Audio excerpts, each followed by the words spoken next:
하나님께 예배하신 여러분들을 나사렛 예수 이름으로 환영합니다. 놀라우신 하나님의 평강과 사랑이 함께하기를 원하며 함께 찬송합니다. 찬송가 151장입니다.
사랑과 은혜가 충만하신 우리 아버지 하나님, 어두운 죄악길을 기억하지 않게 하심을 감사합니다.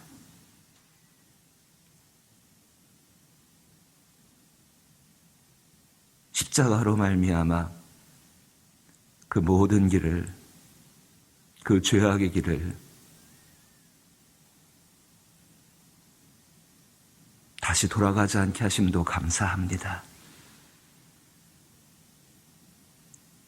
십자가 위에서 흘리신 하나님의 어린 양, 우리 예수 그리스도를 바라볼 수 있는 저희들 되게 하여 주옵소서.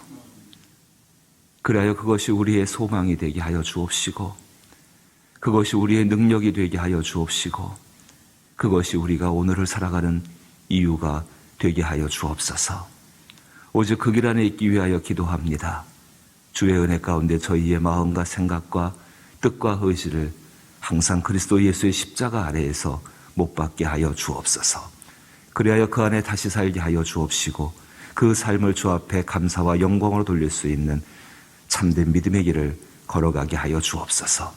하나님의 성령께서 진실로 주의 거룩함으로써 우리를 새롭게 하시기를 원하옵고, 또 이 땅이 주의 은혜 가운데 그리 변화되기를 소망하오며 예수님 이름으로 기도하옵나이다. 아멘. 오늘 함께 대하실 말씀은 사무엘하 15장 말씀입니다. 사무엘하 15장 13절로부터 18절 말씀입니다. 사무엘하 15장 13절로부터 18절 구약성경 487면에 해당하고 한 절씩 번갈아 읽어보지요. 사무엘하 15장 13절로부터 18절입니다. 제가 13절 먼저 읽습니다. 전령이 다윗에게 와서 말하되 이스라엘의 인심이 다 압살롬에게로 돌아갔나이다 한지라.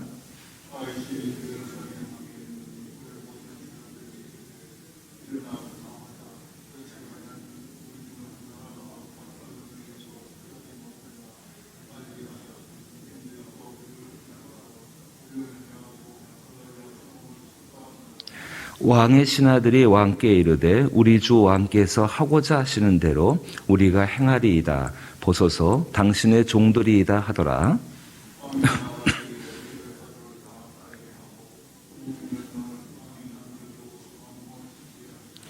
왕이 나감에 모든 백성이 다 따라서 벳메르화에 이르러 멈추어 서니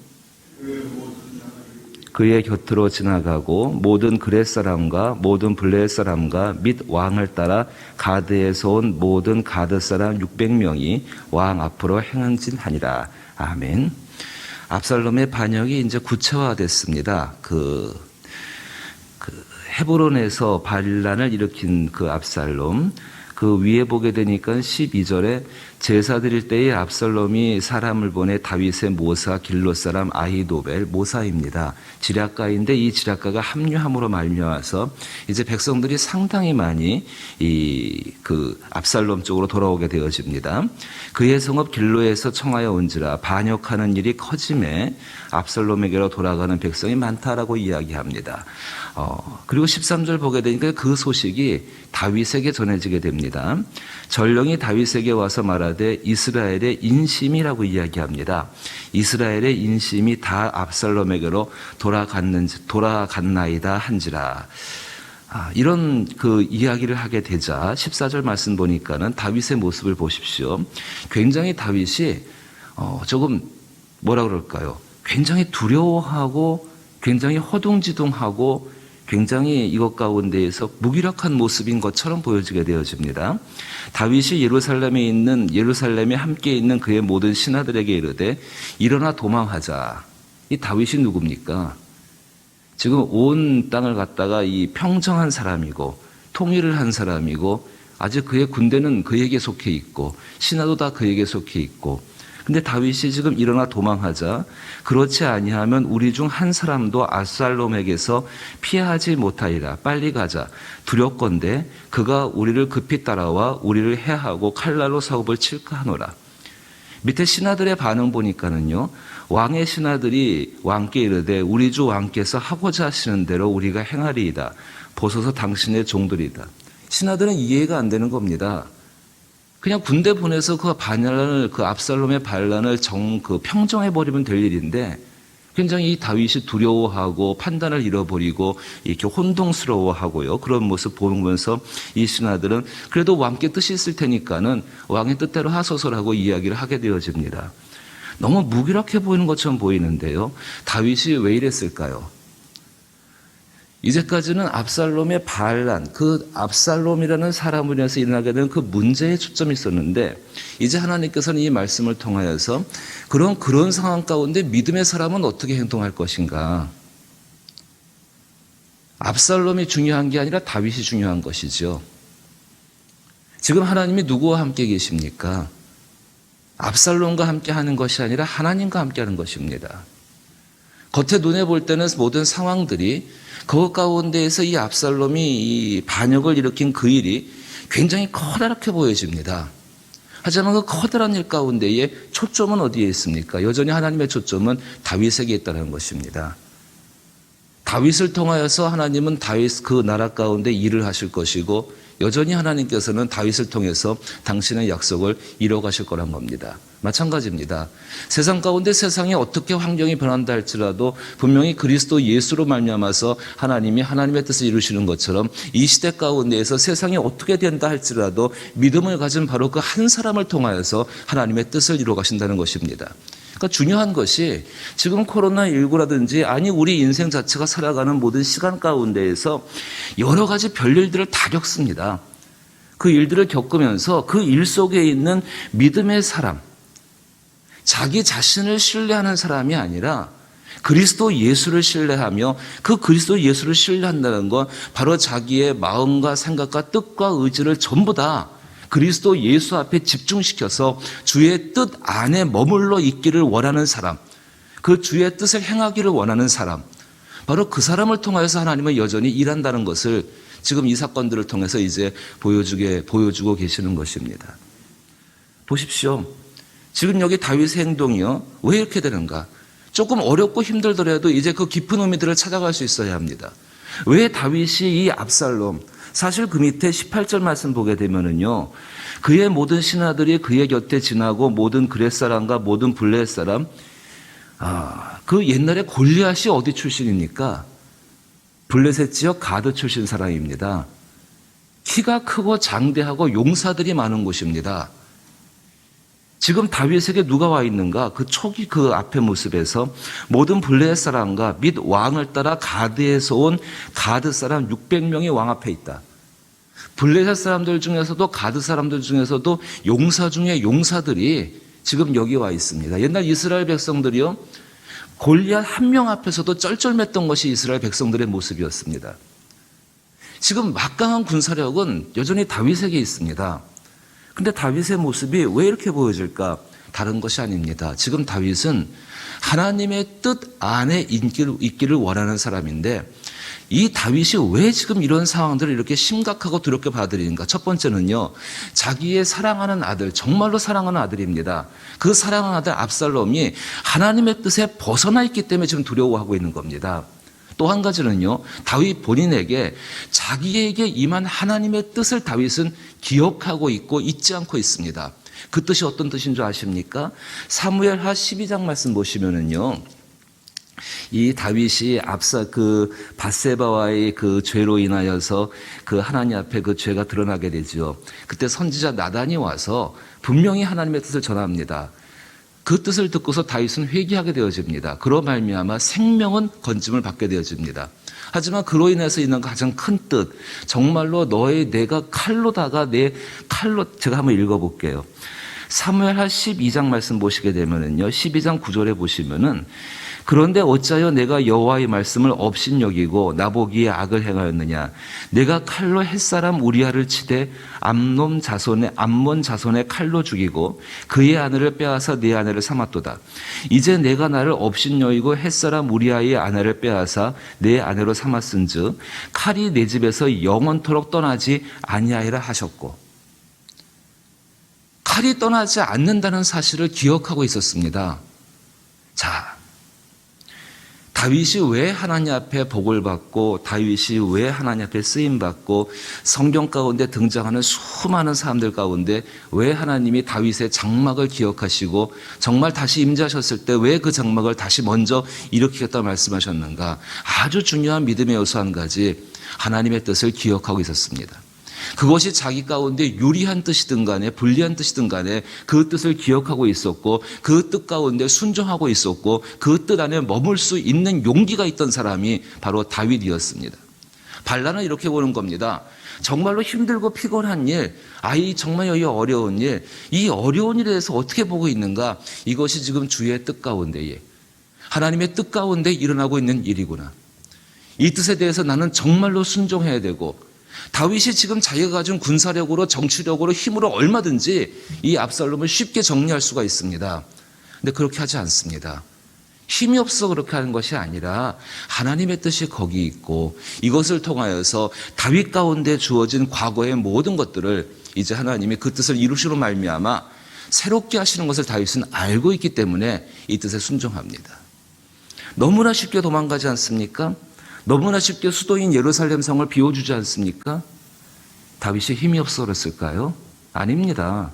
주의 뜻을 알고 있고, 이런 것들을 통해서 어떻게든 간에 압살롬을 다시금 하나님 뜻 안에 돌아오게 하는 것.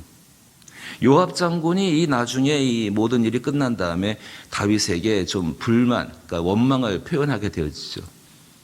왜 당신을 죽이려는 그 압살롬을 그렇게 사랑하시고 계시고 다른 사람들의 사기도 좀 생각해야 될 거 아닙니까? 라고 물을 정도로. 근데 이 다윗 마음 가운데에는 자기의 사랑하는 사람이 정말로 주의 뜻 안에 돌아오기를. 세상과는 참 많이 다르죠? 세상에서는 나와 당신의 뜻이 합쳐지기를 원하는 것이 보통 세상의 모습인데, 하나님의 성경은 하나님의 뜻 안에 서로가 복종케 되기를 원하는 것이 하나님의 뜻입니다. 그리스도 예수를 한번 생각해 보십시오. 예수님께서 십자가를 지실 때 얼마나 고민이 많으셨고, 얼마나 그것이 마음속에 힘드셔서 당신 스스로 내가 지금 이렇게 고민하는 것이 죽을 지경이라고 말씀하실 정도로 그렇게 십자가 앞에 힘드셨습니다. 그 십자가를 지신다는 것은 결코 쉬운 일이 아닙니다. 근데 예수님께서는 그 십자가를 지기를 원하시는 하나님의 뜻에 자기의 뜻을 순종시키십니다. 나의 뜻대로 하지 마옵시고 아버지 뜻대로 하옵소서. 이 모습이 진정으로 세상을 살아가는 진실한 그리스도인들의 모습이죠. 하나님은 이 모습을 원하시는 것이죠.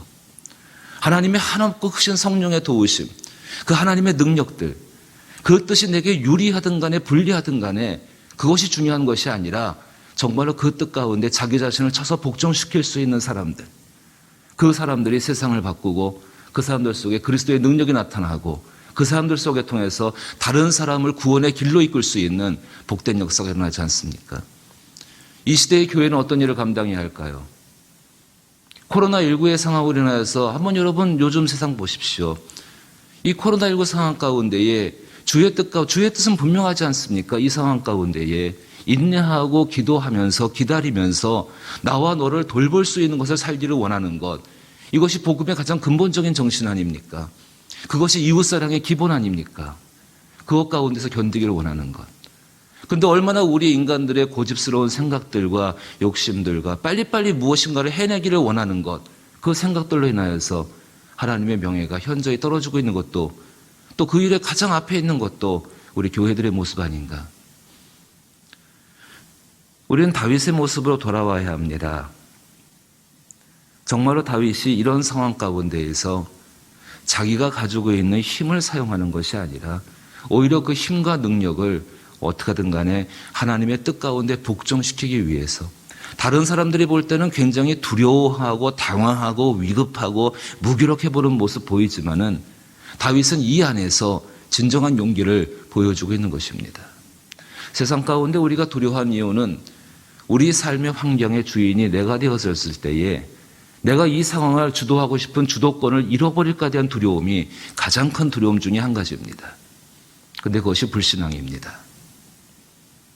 우리가 주의 뜻 안에 있고 그 뜻 안에 머물러 있기를 위해서 예수 그리스도를 애쓸 수 있을 때 하나님의 성령은 우리 가운데 반드시 보답하십니다. 평안으로서, 확신으로서, 그리고 그 가운데 견딜 수 있고 승리할 수 있는 것들로서 우리 가운데 보답하신다는 사실입니다. 그 믿음을 가지고서 오늘 우리 삶 가운데 주어지는 이런 일들 속에서 주의 뜻 안에 머물러 있을 수 있기를 주의 이름으로 축복합니다. 주기도문으로 예배 마칩니다. 하늘에 계신 우리 아버지여, 이름이 거룩히 여김을 받으시오며 나라 임하옵시며 뜻이 하늘에서 이룬 것 같이 땅에서도 이루어지이다. 오늘날 우리에게 일용할 양식을 주옵시고 우리가 우리에게 죄 지은 자를 사하여 준 것 같이 우리 죄를 사하여 주옵시고 우리를 시험에 들게 하지 마옵시고 다만 악에서 구하옵소서. 대개 나라와 권세와 영광이 아버지께 영원히 있사옵나이다. 아멘. 주의 뜻에 자기의 뜻을 복종시킨다는 것은 어마어마하게 큰 일부터 시작되지 않습니다. 예를 들어서 말입니다. 마스크를 하나 쓰고 있는 것이, 저도 설교할 때 이 마스크를 쓰고 설교하게 되니까 참 힘이 듭니다. 그런데요, 지금 모든 사람은 마스크를 써야 되는 것이 정상적인 일 아니겠습니까? 자기의 생각, 끌려가서 내가 쓸 수밖에 없는 상황이니까 쓴다는 것이 아니라 이것이 지금 모든 사람에게 임한 하나님의 뜻이니까 이 일에 순종하겠다.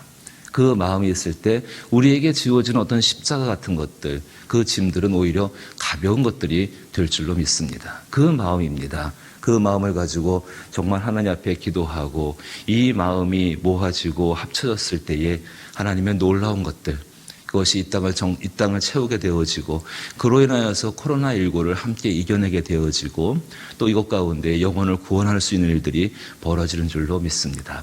위해서 기도할 때에 나라와 이 땅을 위해서 그리고 교회를 위해서 특별히 믿지 않는 가족들과 또 믿음의 그 전도의 대상들과 선교지와 또 전도의 현장들 기억하시고 병들고 약한 분들 계십니다. 중보가 필요한 분들 계시며 또 특별히 하나님 앞에 간구할 기도의 제목들이 있는 줄로 압니다. 위에서 함께 기도합니다.